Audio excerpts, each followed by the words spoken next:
How sleep affects mental and physical health. Sleep is not a luxury. It is a basic need for the human body. Millions of people sacrifice sleep every day. But what really happens when we don't sleep enough? Let's explore how sleep affects your mental and physical health. Sleep and the brain. While you sleep, your brain stays active. It processes memories, clears toxins, and repairs neural connections. Lack of sleep reduces focus, memory, and decision-making ability.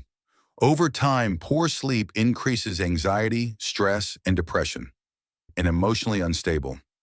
Good sleep helps you stay calm, appetite and immunity are released. Poor sleep weakens immunity even after rest. Good sleep improves productivity, stamina, and daily performance. How much sleep do you need?